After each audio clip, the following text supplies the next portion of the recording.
Okay, we think we've won the technology challenges and followed through on those loops. So I'm going to introduce Trebbe and let her get started, and then I'll be putting her website up so that we'll have a little bit of a slideshow during the Q&A for you. We So, don't have a mic. pardon? A mic? Yeah, I'm going to be standing over here. I'll just put my, she'll have the mic and I can use it. How's that? Yeah. There we go. So my name is Brooke Harris, and I'm here representing the Temple of Understanding and the Interfaith Consortium for Ecological Civilization, and both of our co-sponsors for this event, the Committee of Religious NGOs at the United Nations and the Congo Committee on Sustainable Development. And we are very thrilled to introduce to you the last in our speaker series for this year, Trebbe Johnson, who's going to share with us what I consider some very cutting-edge thoughts in a program called Aphrodite at the Landfill. Trebbe has got a website and a project called Radical Joy for Hard Times that she's worked with for over 4 years that involves people around the world and provides a method for approaching wounded places. And I see it as a kind of a secular ministry of helping people be able to have the support and tools that they need to open their eyes and recreate relationship with places that have been damaged. So she's the author of The World is a Waiting Lover, and she's a consulting editor and frequent contributor to many journals. She is a public intellectual, but with a strong spiritual place as well. So I'm going to, with no further ado, introduce you to Trebbe Johnson. Thank you, Brooke. Hello, everybody, on this beautiful spring day. I'm honored to be here. And I'd like to talk to you about wounded places. When the places that we love in the world are hurt, we hurt too. When the forests are clear-cut, when the rivers are polluted, when farmlands are pierced for fracking, when mountains are flattened for mining, when animals and plants are destroyed, we have an emotional response. We grieve, we feel that loss. And yet, what do we do about that feeling? What do we do about that grief? And what do we do, moreover, about those places, those lost places, those wounded places? How do we relate to them after something has happened? A word that we hear a lot these days is sustainability. Now, sustainability, of course, means the ability to endure. And we use it these days to refer to practices of using natural resources that will preserve those natural resources for our children, our grandchildren, future generations, and I would add, for the natural resources themselves. But there are many ways of doing that in our society. A couple of prominent ones are educating people and congregations and students in how to experience awe and reverence for the earth, how to see the beauty of the earth. Another one is taking care of the earth in ways that the mounting waves of damage and destruction are slowed down a bit. Another way is to take care of the places that have already been damaged and try to clean them up. And yet, again, what do we do about those places themselves? What do we do about our relationship to them? Well, there are 5 assumptions, 5 very subtle assumptions that we tend to have in our culture, and that many of us hold individually, that can get in our way of living a sustainable life that we all claim to want and that we all work for. The first one is you can't cry for a pelican. In 2010, when the BP oil was spewing into the Gulf of Mexico, a friend of mine told me about her husband. He would be watching his CNN news programs, and there would be all of these images of suffering wildlife. Pelicans trying to lift their wings, which were so heavy with oil, and dolphins going through the waves of ribbons of pink and blue oily water and spilling oil through their blowholes. And this man would kind of casually say to his wife, "Why don't you change the channel and see if anything else is on?" She would flick, and then a few minutes later he'd say, "Why don't you change back?" And she said the truth was he just couldn't bear to see these wounded animals, but he didn't have any way of dealing with it. And it's not an atypical reaction. How do we respond if we feel that grief for the animals and the plants and the waters and the air and the soil that we lose? The typical perception is it's not okay to cry. If you cry, if you express your grief, you'll be considered weak or sentimental. You'll be accused of caring more for pelicans or moths or beetles or insects than you do about human beings. Or you will be accused of that ultimate form of mushy thinking, anthropomorphism. So of course, anthropomorphism really means that you are attributing human feelings to a non-human.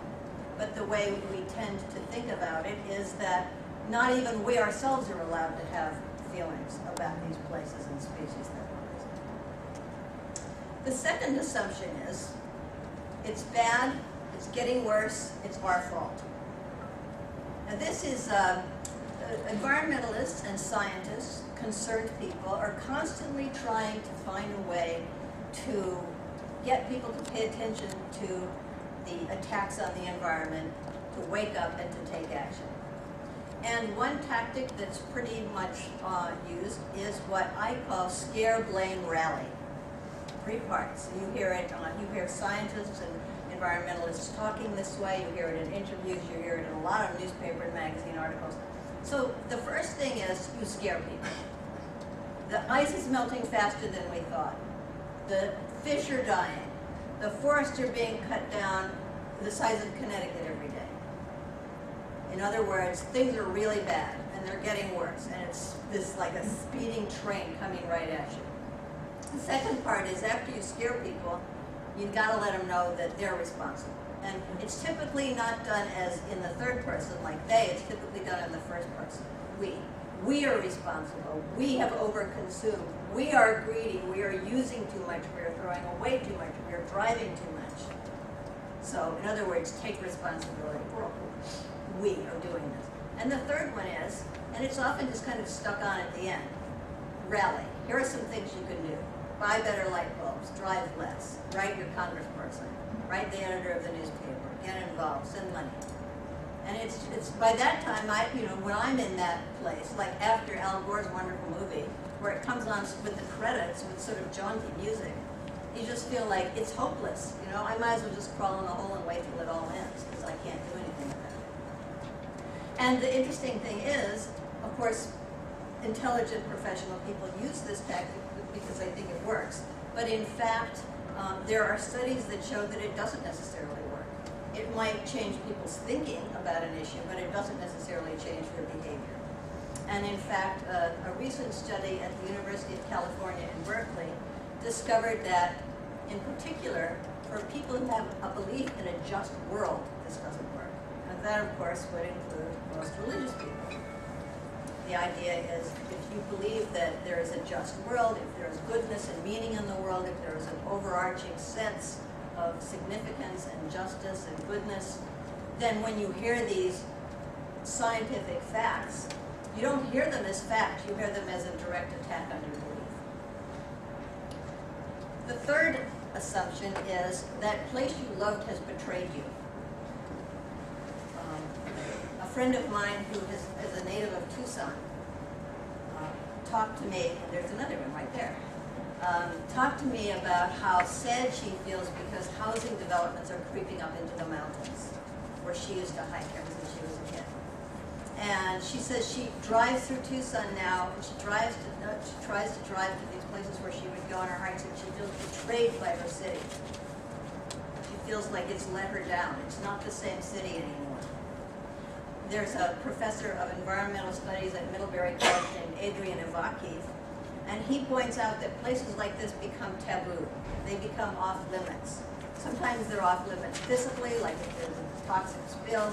Sometimes they become off limits in our minds, our cultural, our collective mind, and our individual mind. But either way, they become, they're set aside. They're not to be touched.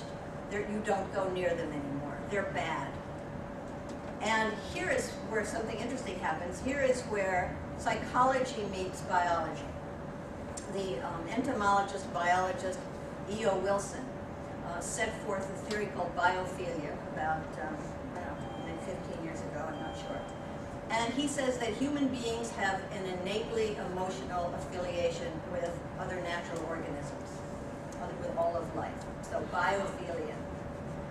And this is a gene that was developed through our ancestors for many, many thousands of years because it served them well. However, just as this gene can be strengthened with use and practice, it can also deteriorate with lack of use. So when somebody has lives for a prolonged time in an urban environment, or when there's degraded nature all around, this love of nature can turn into just the opposite. It can turn into first indifference to nature and then even hostility to nature. So what are these wounded places to us? Are they just sort of off there on the side? Are they forgotten? Are they like orphans, as an Oneida man once described it? Or are they still part of the community? The tendency is to just think of them as not even valuable anymore, worthless, and perhaps even hateful. The fourth assumption is the environment isn't here yet. There's Larry Rasmussen, who was a professor at Union Theological Seminary, professor of ethics, had a cartoon years ago on the wall of his office. It showed a car puttering down a road, and the passengers are turning their heads towards a sign off to the side, and the sign says, "You are now entering the environment." So it makes you think, what is the environment? Is this the environment? Do I live in the environment? Do I have to travel to a denuded rainforest or a melting glacier to get to the environment? Can I get out of the city and have a nice quiet weekend in the environment, or am I already there? The United Nations Declaration on what was it? It was the UN Declaration on the Congress. I can't remember. I have to check. You got my notes. UN Congress of the Human Environment. It defined the environment as the Earth and its natural resources, including water, air, land, flora and fauna, and representative samples of different organisms, different bioregions. But typically we tend to use the word environment today as if it's trouble. The environment is in trouble. The environment over there is bad. The environment is in danger. And the environment has come to be like a great big tent that we send around the world, and we put it up where it's needed. And then while it's in these places, we give a lot of attention and money and sympathy and news coverage to these places. So in 2011, they had it in Japan for a while, but after the tsunami, while the Fukushima nuclear plant was melting down. They had it in the Gulf for 3 months when the Deepwater Horizon rig was spewing water into the Gulf. It came here. It got put up in New York and New Jersey last fall when Superstorm Sandy came. It's still up here in certain areas. So this tent goes round and round, and we put our attention there, and then it goes off somewhere else, and we tend to lose our attention over there. So what is the environment? Where is it? Is it part of us? And the fifth assumption is being an activist means you have to chain yourself to a tree. So conscientious people who care about the earth are always, as I said, trying to figure out ways to get people to wake up. And yet, despite all of their good work, despite lobbying, educating, litigating, teaching, protesting, creating art, creating religious services, the natural world keeps being depleted. And it just keeps happening. And you know it and I know it. We are fighting a losing battle. And yet people do not become activists. And in fact, many people avoid becoming activists. They think that there's nothing they can do. They think that they're powerless. They think that you have to have certain skills that they don't have, like maybe you have to be good at getting money from people over the phone or mobilizing. And sometimes they just feel like they're not willing to get arrested, and that's what activism really is. So we need a new kind of activism.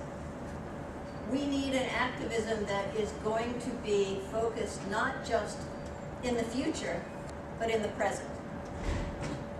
We need an activism where we are allowed to cry for the places and the beings that are lost that we love.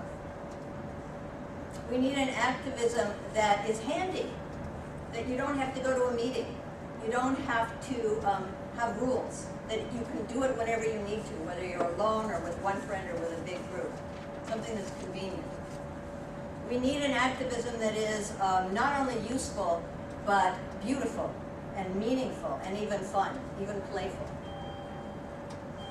And we need an activism that is good not just for the earth, but for us as human beings, as communities. So what I'd like to tell you about now is a small bit of that effort, which is called the Earth Exchange. And the Earth Exchange was created by the organization that I founded 4 years ago that Grove mentioned, called Radical Joy for Hard Times. And when we founded Radical Joy for Hard Times, and we knew that our mission was to find and make beauty in the wounded places on the earth, to bring these wounded places back into people's consciousness and back into their hearts, and to give them a way, a very simple way, an accessible way of living with these places again, so they're not just sort of stuck off there in a forgotten environment, but they're here and we care about them, we recognize them. So we asked ourselves, how are we going to do this? Should we have trainings? Should we certify people? Should we have rules about how you do it? And we realized that every community knows how to be in relationship to these places that are surrounding them. They know exactly why they love them and how important they are and what their traditions are and what the trees and the insects and the animals are who live there. So we decided to create 4 simple suggested steps for this thing that we decided to call the Earth Exchange. And it's called the Earth Exchange, by the way, because it's an exchange. You're giving back to the earth, which has given so much to you. That's why it's called an exchange. And here are the 4 steps. 1, go with friends to a wounded place. 2, sit a while and tell your stories. 3, get to know the place as it is now. And 4, make a simple act of beauty there. And so people don't have to follow all these steps. We really like it if they follow the first one and the 4th one. But all the others are kind of optional. So go with friends to a wounded place, number 1. What is a wounded place? Well, a wounded place is really any place that you yourself feel concern about, that you feel sorrow about or worry. So it could be something very big, like a clear-cut forest, or an area of a city that's been badly hurt by a big storm, or it could be very personal, like a house that burned down, or a park where a couple can't take their little girl because pesticides have been sprayed all over the grass, and so they don't want to have her crawling around on the grass. It's really up to people. And we simply ask, don't risk anybody's health, don't risk anybody's safety, don't break the laws. Don't go hang out, where there's toxic waste. Don't climb over fences. Other than that, go there. And it's important to go there and not just do it from your living room and send good thoughts to it, because there's something very empowering about going to these places. Often people fear that it's going to be too depressing, they can't do it. They'll just crumble. But in fact, people often say just the opposite. It was empowering to go there. I found out that I could face something that I didn't think I could face. And I found out how I rediscovered my connection with it. And the second one was sit a while and tell your stories. This is really about allowing people to be in relationship with this place again and to express that relationship, which is often maybe the first time they've done that. To actually say, this is my experience with this place, this is my history with it, this is how I think about it, both before and after it got damaged. Often at this point too, we might have somebody like a naturalist or somebody who's very familiar with the area who can explain the historical background and what happened to it, what caused it to be polluted. The telling of the stories really reconnects people in a personal way. This is often the time when the tears come up, the tears of sorrow about this place. And that's fine. We don't try and make people feel better. This is a time for letting this happen, and simply releasing it. And it also sort of serves to make a collective story about the place. You hear your experience, you hear other people's experience, and together a new kind of story is made. And the third part of it is spend some time getting to know the place as it is now. So this could take 10 or 20 minutes, sometimes half an hour. The group just dissolves. There's no talking, recommended no talking. And you just go off and you sit or you walk and you see what's there. And it's always very, very surprising. You think going to a wounded place, it's going to be just a wasteland, there's going to be nothing there. And sometimes the beauty that is discovered is, it's strange. Sometimes you see nature's resilience. Sometimes you come to have compassion for people that you arrived there thinking were your enemies. Because one of the important parts of this too is this is a very simple practice so that everybody who cares about this place is invited to be there. So if you're a logger or a biker or a birder or a hunter or a hiker, we want you to be welcome. We want to share our feelings but not bring judgment, because this is about being there together in response to this place. So compassion is often discovered here. People discover green coming up where they least expected it, or the way certain things have survived, or even some kind of odd beauty in waste. And the fourth part is make a simple act of beauty there out of found materials. And the found materials is very important. There's a really subtle kind of thing going on there. It's like you don't have to bring things in. This place already has all of the elements that are needed in order to have its beauty recognized. If you think you have to cart in a bunch of stuff, like paints and ribbons and sage and stuff, it's fine, but the place has all the elements there already. And this fourth part, something really magical tends to happen in a lot of time, almost always, because people are coming together to make something, and sometimes people get stuck, they think it has to be art. And so we just say, if you get stuck, just make a bird out of the found materials. A bird is a symbol of transcendence. A bird sings no matter what's going on. So a bird is a good thing to make together. So people make birds out of sticks or stones or rubbish or sand on the beach or whatever it might be. And there's something very profound about this collective act of creativity. It's a way of giving. It's a way of coming out of that shell of helplessness and powerless and stepping forth into the unknown. And people say after doing this that they fall in love with the place. It happens over and over and over again. They say, I fell in love with this clear cut. I fell in love with this farm that has a gas drilling well on it. I even heard a woman say about it, a Superfund site, or a parking lot at a mall. So these are the 4 steps, and this is sort of how they work. And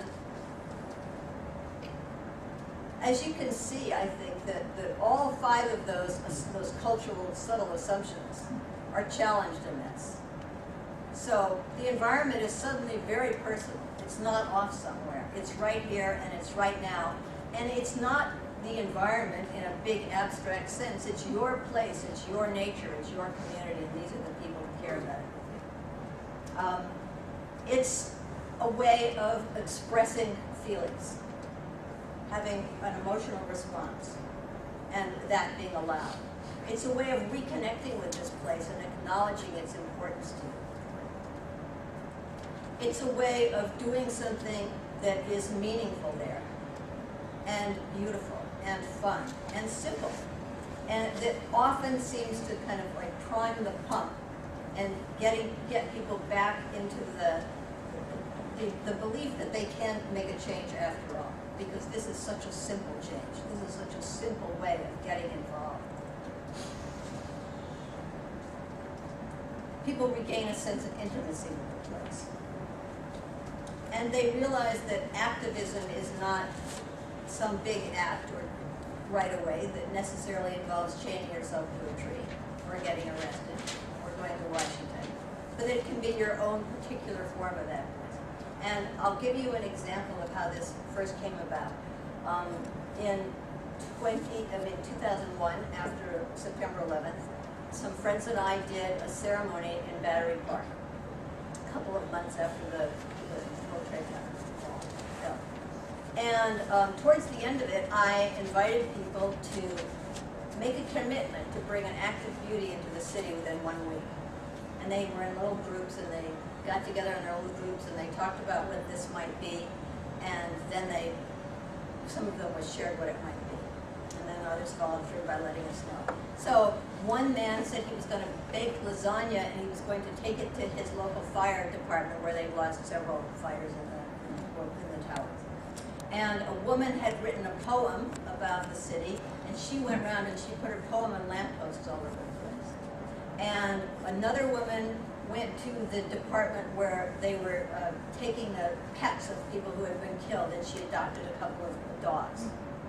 And somebody else said, well, we're going to go to the Afghan neighborhood in our, the Afghan restaurant in our neighborhood and let them know that, we don't blame the Afghani people.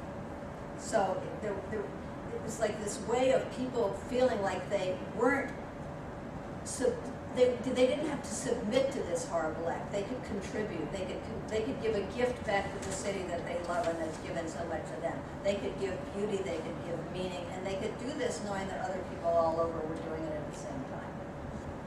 So sometimes people say, well, what good does this do? Shouldn't we be out there cleaning up rivers and finding homes for the homeless and planting trees? And the answer is, of course. That's crucially important. And we should never stop doing those things. It's essential to do those things. And there's room for this as well. There's room for this beginning those other acts and in the midst of them and in collaboration with them. And I think of it sometimes as how we behave if we have a person in our lives who's we love and who's ill. How do we behave if we have a friend who's very ill? Probably we don't say, well, she's sick, she's not going to get better, therefore I'm just going to let her go and she's out of my life. We don't do that if we're compassionate, caring people. We go and we sit with this friend at her bedside and we hold her hand and we ask her to tell us about how she's doing. And we really listen, even if it's not great. And we tell her about our life, because our life still matters too, and she cares about it. And maybe we weep with her, and maybe we bring her a present, but we're there with her. So what we're doing by going to these wounded places, it's like what we're doing when we go and visit a sick friend. We are simply giving love. We're saying, I care about you, I love you, you are part of my life.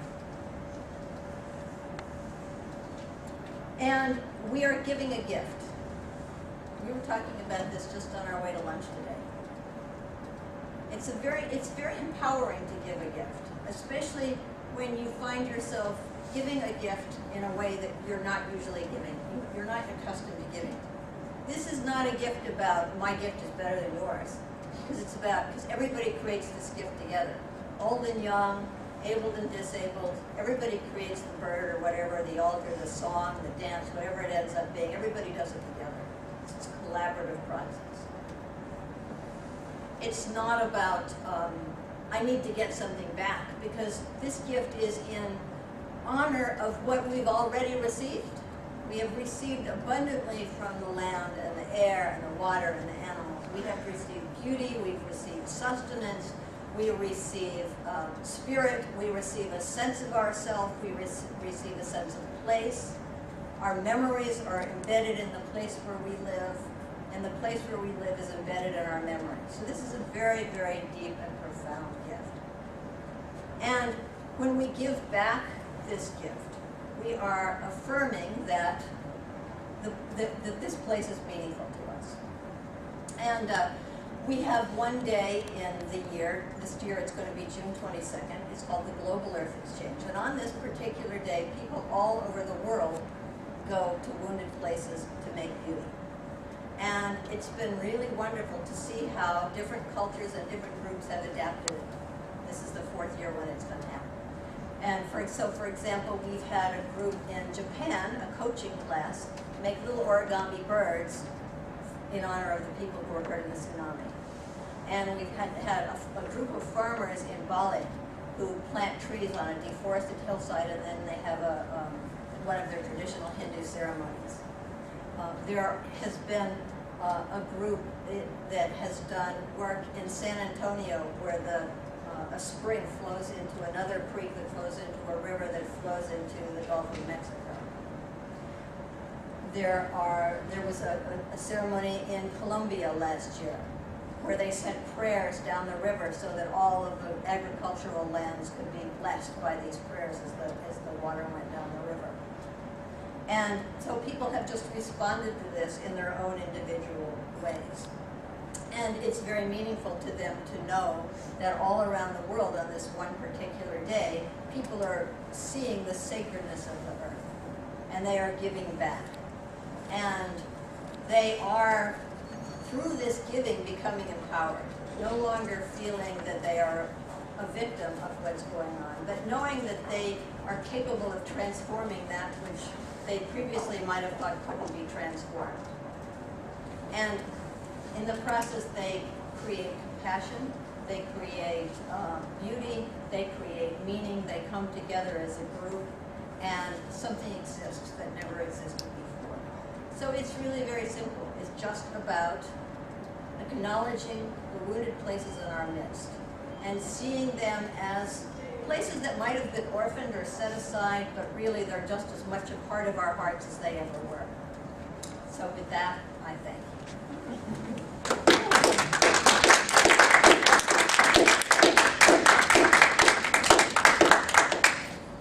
And I would love to hear comments, questions, reflections. Would you say something, right now, I think a lot of us are feeling this great urgency about climate change, which seems to require a lot of political action as well to get our political leaders moving. Would you say something about that, how this might evolve into this very immediate need right now for climate action? Well, one thing that comes to mind is had a discussion actually last summer with a man who's an activist about the same thing. And what we came up with was, well, you could do something like this Earth Exchange in the midst of one of your meetings. You could just simply say, like, let's talk about our feelings about this. It doesn't have to all be push, push, push, think all the time. How are we responding to this on an emotional level and a spiritual level? Then let's go out and take a walk and come back and discuss what we saw on this walk and tell our stories about it. And let's make some beauty together. It could happen right in the course of the activism. Does that answer your question? Yeah, in a way, yeah. No, I really see the value of putting the two together. I was wondering if you had any ideas about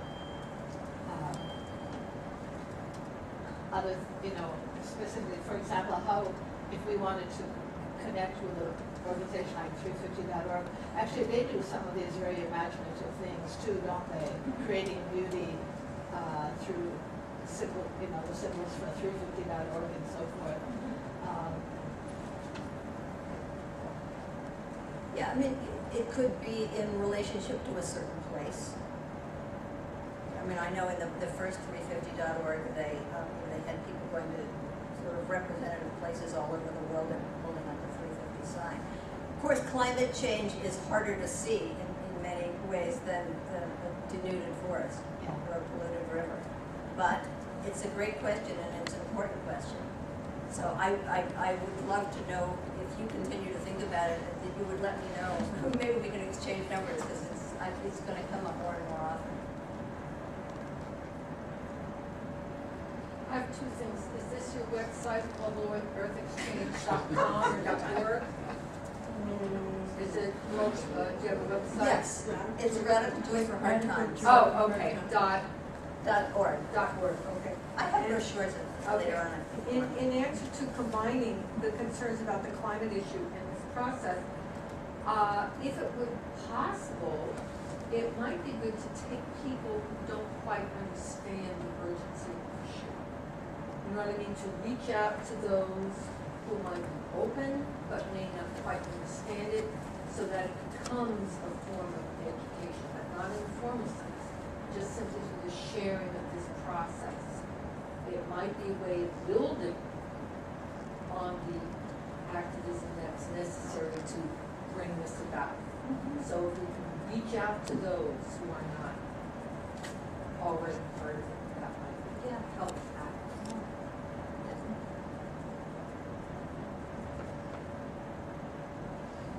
Are there any films or audio in regard to this that might be a DVD that could be also shown?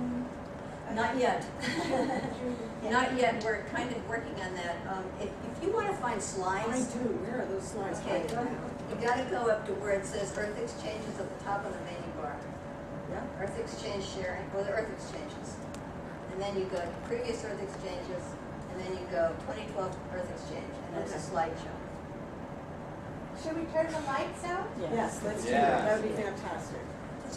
So what you'll see when we get to this is, that happens to me, I'm There you freaking. go. Okay. You'll just see, yeah, this. You'll see slides. You'll see slides from last year. We don't have a video yet. We're only 4 years old, so, but we're working on it. Okay, so here we go.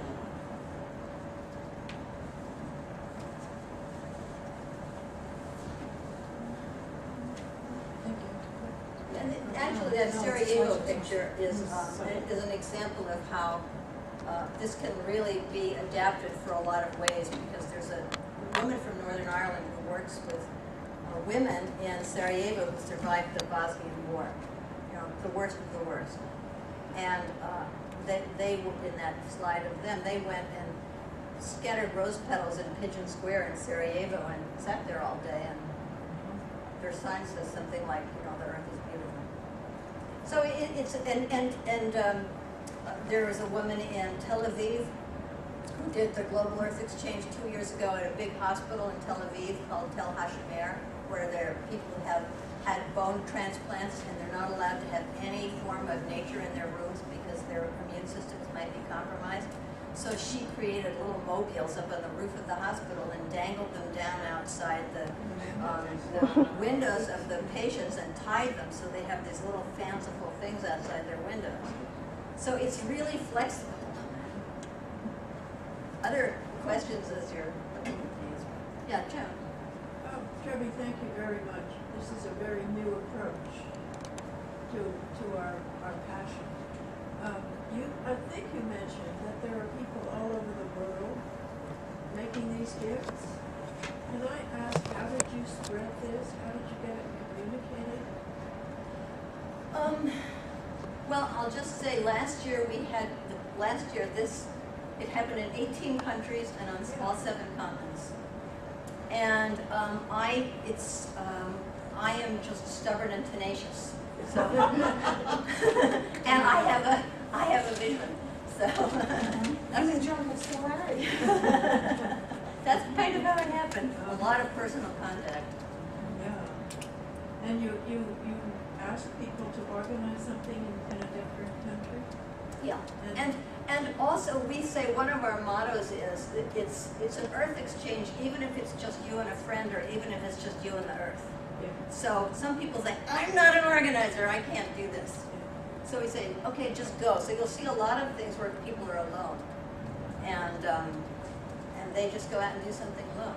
That was actually organized by those children in Lake Michigan in Chicago. When people do this, do they report back, or do they give their photos, or voluntarily, or how did you build the slideshow? Yeah, they were asked to send their slides in after they did their event. And they also were asked to write up a little story about what happened. And the stories are also on the website it's under that same thing, Earth Exchanges, and if you look under stories, you can read people's stories, and some of them are really long, some of them are elaborate ceremonies, some of them are, we had a great time and it was beautiful, thank you. It seems like a healing both for the earth and for the people. Yeah, So the exchange is so good because it's a healing on all those levels. yeah, thank you for saying that, because actually I wanted to make that point earlier. Sometimes people say, that they describe this as a way of healing the earth.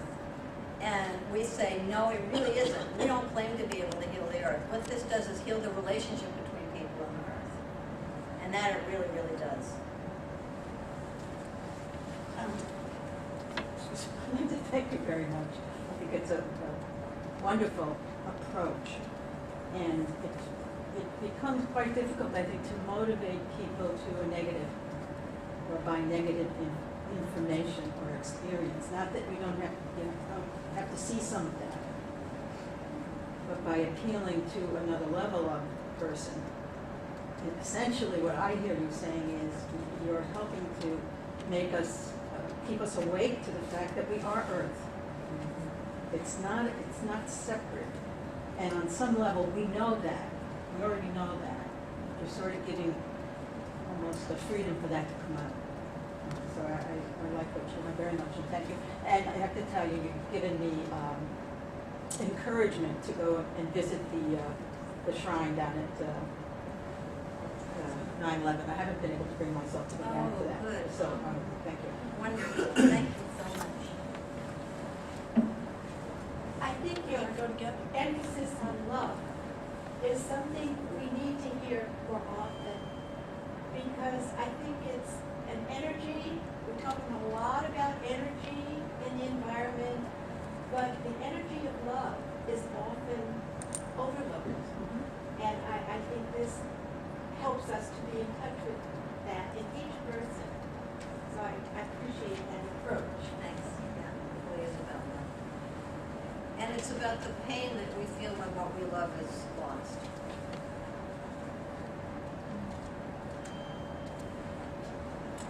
I just wanted to thank you very much for bringing beauty into place.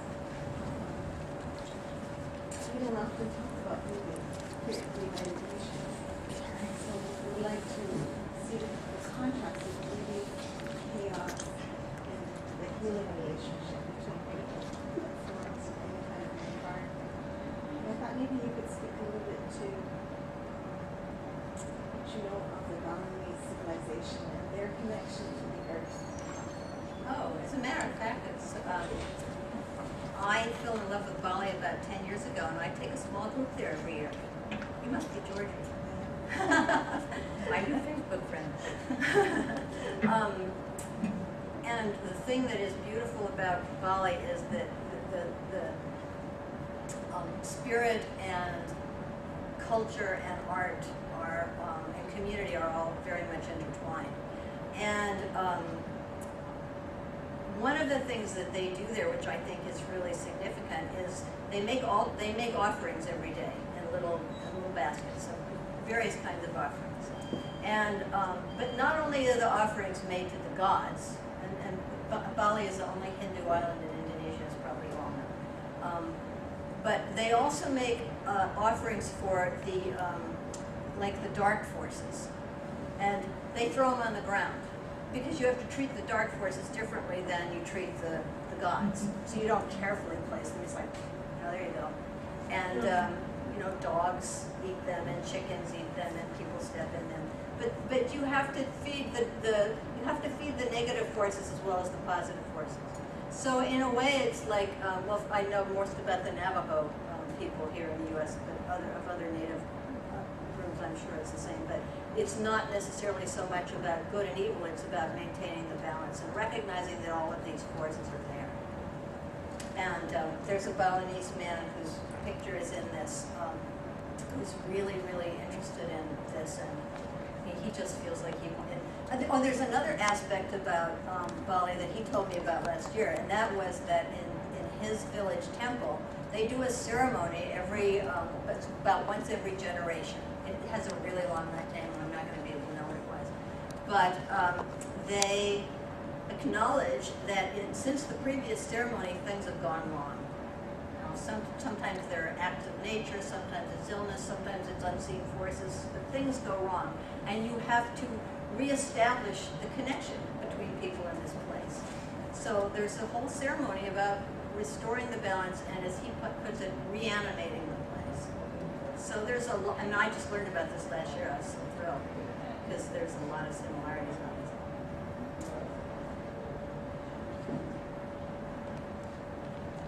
I have another question. Does it ever come up about, when you're discussing the environment, the difference between natural and man-made? For example, this is an environment right here, this room. Like wherever we are, like whatever is necessary to support life is an environment, and there's a difference between the man-made and the natural. And as people continue to move to cities, like that's the way Earth, our planet seems to be going, that more and more people are moving to cities, where there is less access to the natural environment, which is part of the loss of that gene. And I love that Biophilia. yeah. Biophilia. So, I think my question is something about the distinction between natural and person-made environments, and understanding that any time an organism exists in space, that's considered an environment for what it is. But that the distinction has to be made between, or not has to be made, but this includes the distinction between person-made and natural. Yeah, actually, your question made me think of a couple of things. One is the difference in how people feel when some kind of cataclysm befalls their place, and it's a natural act as opposed to if it's like a toxic spill. There tends to be a difference in how people react. If it's a natural disaster, people are more likely to band together. If there's some kind of corporation or industry that's responsible, there's more of a sense of alarm and fear and anxiety. And also with natural disasters, with human-made disasters, there is often more pressure on people because they don't know if it's going to end. They don't know if it's going to come back again. If they don't know if the ill effects are going to keep on going and going and going.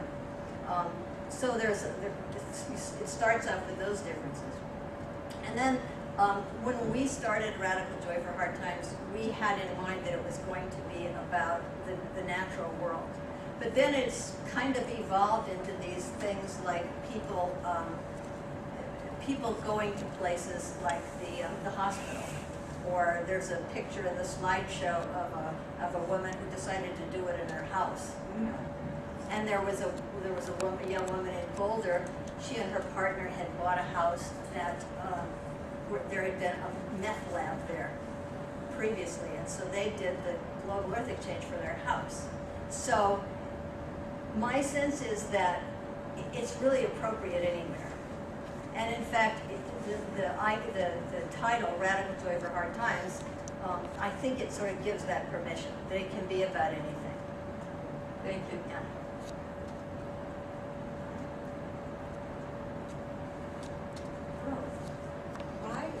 You've given me tremendous gifts. I'm not quite sure how it works, but all of a sudden I get it, that the relationship to the earth stuff is very much about the same kind of othering that we use in all sorts of other psychological processes. Do you know what I mean? I want to make somebody into the enemy. I want to call them the witch. I want to call them the terrorist, and not see the damage that I do myself when I go with those disconnects and the way we then scapegoat. And I have never put it together that that's actually what happens with the environment. And I've never really put it together that I got two small houses on the Cape that my mother purchased, and she, in a way, totally head blind, got places that were on tidal creeks. So you have not only this sense of ocean out there, but the constant tidal flow. I mean, they are mesmerizing places, and I haven't really found language to honor how much it means to me. And so I feel like one of the things that your work does is it goes straight to embodied, emotional, connected places, and yet using language and simple language so that in a way, we talk some about wanting to have awakening, spiritual change, that we can't get to the solution from where we are. And these very simple steps that you're laying out is exactly the mechanism. It's like step into our creativity, step into being present, step out of judgment, and step into reawakening relationship and belonging. And I just find it, unbelievably moving. And I also loved when you read the assumptions. It's very funny for me because you hit right at where my right brain is stuck. Because the second one, I was like, it's bad, it's getting worse, it's our fault. That's not an assumption. That's completely true. So to have that listed for me in a list of the other ones, I'm completely understanding that those are false. But so just your reading these 5 simple things let me know where I get hugely stuck and I have almost like a Protestant guilt rather than in ways sorting out my power and powerlessness. Do you know that like me taking shorter showers every day is not going to change the amount of water that's available for drinking in the entire world? And I can choose to do it or not, and I can think in terms of love and beauty rather than thinking in terms of I'm afraid it's bad and it's my fault, which is a framework that's so limited and not going to get us where we need to go. So I just find your work to be so. It's like laser surgery. You get in without causing damage. Yeah. So And I just say bring it on. Well, you made me think also of something that Kant said that I love. He distinguished moral acts from beautiful acts. A moral act is something that you do because it's right. And a beautiful act, which may also be a moral act, is something that you do because it's beautiful and you're compelled to do it with all your heart. So by you taking the shorter showers, it could be a beautiful act. I suspect it probably is, as well as being a moral act. And also this idea of the effect that these kind of simple ceremonies, I think of them as a combination of a ceremony, activism, existential action, art, and theater. Play. And play, yes. So the effect, one subtle effect that it has on people, I think, is that you recognize that just as all parts of us, just that we need to accept all parts of ourselves if we want to be whole people, and not say that part's bad, or I can't let anybody know that. Maybe you fix it, maybe you work on it, but it's not, you can't shut it out. So it is with the earth. So it is with any community. Everything is part of the whole. And there's no better place to learn that, of course, than in the natural world. That everything fits. Well, and one place I go with that is thinking about composting and dumps and the ability to look at the entire life cycle that I think we're kind of phobic about and we have a lot of ick factors around, and that I think is really, really key to transforming everything. That we understand there's no way to throw things to, and that composting actually brings life back. Yes, it brings life back, it refuels, and like you said, I can have humility and be of the earth, and I don't need to bring all the paint and all the stuff in order to create. That you can, in fact, just show up. So on so many levels, this profoundly realigns the relationship. And I think you're dead right. If we can't recreate that relationship, then we have to live in sort of self-assumed shame. And then we have to do things like, corporations have to fulfill their function as it's laid out now. Like, they need exactly the same creativity to face the devastation that's being wrought by the train we're on, and to think creatively about options, working with the life forces around us.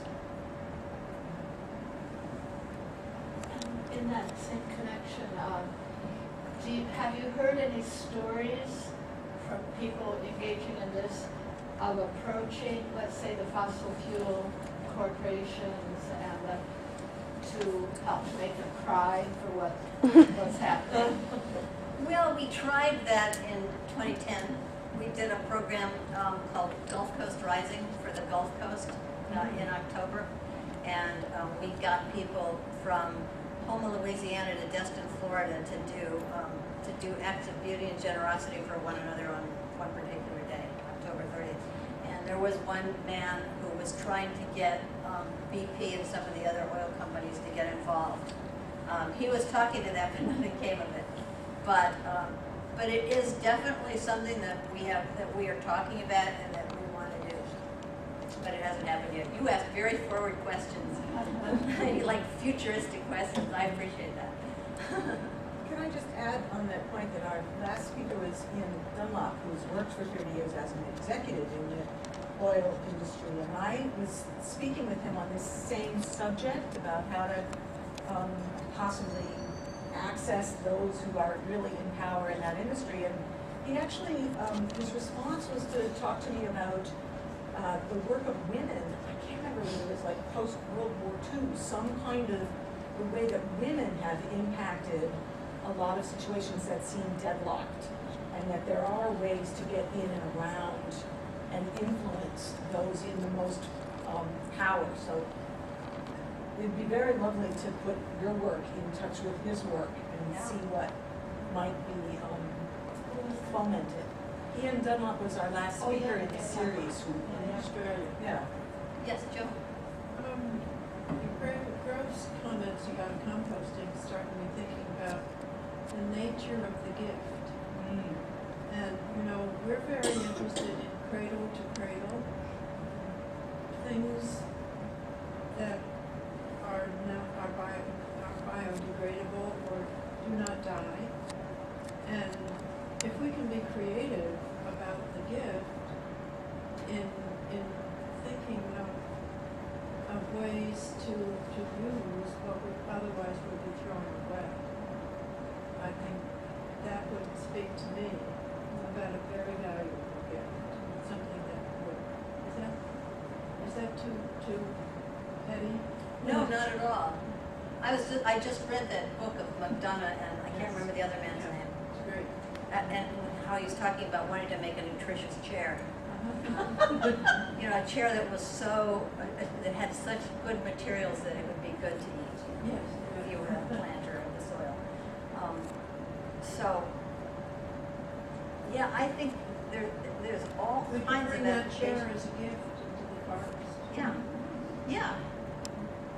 And birds could build nests out of it, Yeah. and skunks could pull the cotton stuffing out and make things out of it, and the wood would go back into the earth. Yes, if we're throwing something fabric away, that might be a gift to the earth and the birds can use it. In other words, I'm thinking about what the gift is going to be like. Oh, yeah. Well, and and also the gift is the giving. I mean, I think that's really important. It's the making of the gift is really the gift. I mean, I never quite thought of it until this minute, but it's not so much the altar or the bird that you do. It's the collective making of it. So, like if you were bringing one of McDonough's nutritious chairs out into the forest, say, then rather than just you stick it there and then, there's the gift, and then you go away, maybe there's a procession and people are carrying the chairs together, and maybe they sit around and they talk about where this chair has been and tell its story, and everybody takes turns sitting in it and saying a prayer to the, so it's bigger than, so it's a collective, it involves people, and it involves their spirit and their story and their intellect and their sense of participation, and then everybody belongs and has a say in it. Not just something you discard. Yeah, it's the giving. It's the giving. I wonder if we can think collectively for a minute about food and giving, and actually, Jim, about UNEP's new initiative. Because it seems to me that in our artificial environments, food is one of the ways that nature comes in to manifest the ongoing gift that we get from the earth. And many religious communities have a way of saying blessings over meals, and it doesn't have to be religious at all, but literally we are all receiving a gift from the earth when we eat. And then, Jim, do you think that that kind of thinking has any place in, UNEP's new initiative to help people think about stopping that food waste, which is, it's sort of a different part of the brain at work, perhaps? Well, the overall slogan is think, eat, save. So it's almost a cradle to cradle perspective on food waste beyond composting or other usage of food waste. It's just, the first part is to make people aware just what the impact of food waste is, particularly in the West. Not just the consumption side, but the wastage side is more than just filling up a landfill. It's all the parts of nature that went into the production process, whether it's energy, whether it's the packaging, whatever it is. The labor involved in it, and so much of it, by some estimates, 40% of the whole process is just waste. Not just food waste, but waste. Wasted energy, wasted water, whatever. The eat part is more to recognize that food is beyond cosmetic appearance of the product. And that's really, particularly the African component of this, where we're based, is focused on that aspect quite a bit, because the export market, particularly in Kenya, but East Africa in particular, is all driven by Europe. And so much of it never gets there because A blemished apple is a blemish, bad yeah, apple. it's the same. It's the red apple versus something with a blemish on it here in the West.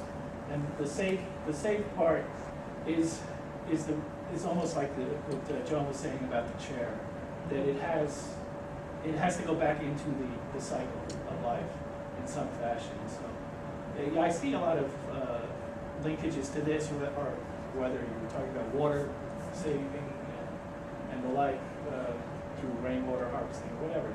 There's a lot of that. One thing I wanted to ask you is, the people who've done this of the 4 years and come back every year to do this, has there been an evolution of how they approach it? Is it just the beauty part, or do some of them, particularly when you deal with the natural world, as opposed to 9/11 or something like that, do they take another step, become an activist, because they have recognized the beauty in integrated space and they want to do something about it? That's It's not the point of the exercise necessarily. And that's a great question, and it's an unfinished part of what we're doing. I mean, that was a big question at our board meeting last month. What can we do to say how to get people to keep it going, to take the next step? And the people that have been doing it from year to year, I'd say that it's become more meaningful to them. They tend to be, there's about 30 of them that have done it all 3 years. They tend to invite more people and to go to bigger places, but in terms of what their activism has been throughout the year, I don't feel like it's quite where we want it to be yet. They haven't adopted the space. No, and in fact, one of the things that we've thought about doing is asking that same kind of question that we asked after the 9/11 ceremony, which was, what are you going to do to bring an act of beauty into the city within 1 week? So, like, to get people to make some sort of a commitment at the event so that they're actually already thinking about what their next step is. Is there some meaning to the date you chose? No, it's just the third week of June, and it was close to the solstice. I saw the Dust Bowl documentary last night. Just devastating. But the end of this very long film was the trees that were planted. And that was like a redemption of the land. And I kept thinking the reason that they had the Dust Bowl was that they had probably taken down the forest. They never really said that. grass, No. they plowed the earth, They broke plowed the earth, earth. yeah, and they uprooted all the grasses. And it was devastating, 10 years of terrible devastation.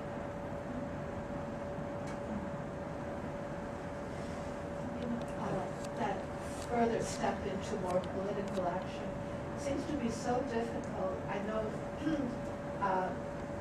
with the churches, they can get pretty good at some similar ceremonial and emotional healing and relationships, but it's very hard for them to take that extra step into that very unbeautiful area of politics and of, facing those challenges. What do you think that is? Is it they don't feel empowered enough? I wouldn't know. No, I mean, I know that there have been several different kinds of religious groups that have participated in the earth exchanges. Catholic, Hindu, Buddhist, Native American, Native South African. So, and it seems to fit. I mean, it is. I think, as Ralph said at one point, it is a prayerful act, really. You're connecting with something greater than you. You're feeling gratitude. How that translates into going to wounded places, I'm not sure.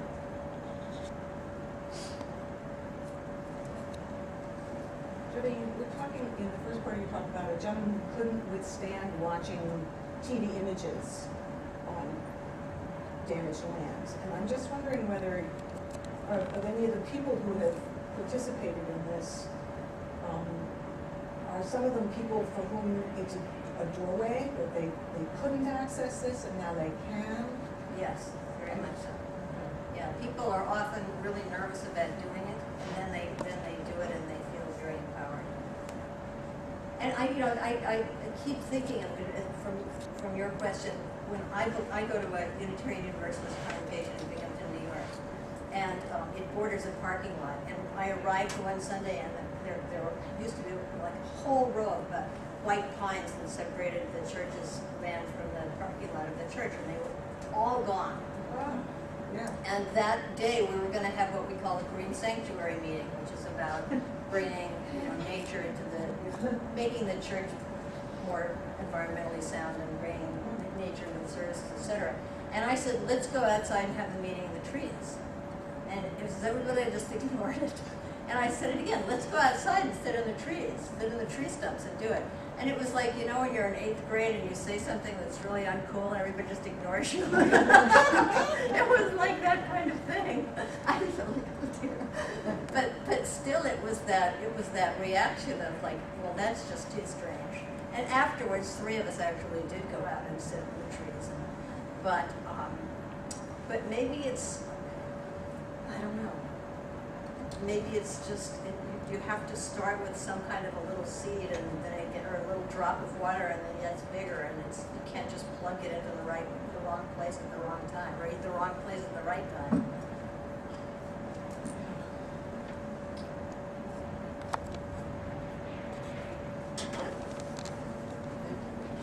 In relation to the churches, that with the new pope, if he could only be another Francis of Assisi, that would be such a, with that relationship to nature, that would be so hopeful.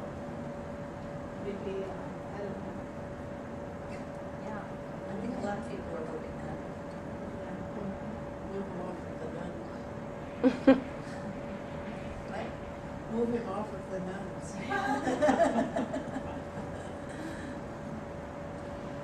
Anybody else? So, thank you. Any more questions? People want to speak with each other privately for a moment afterwards? I just want to thank you profoundly. Thank you very much.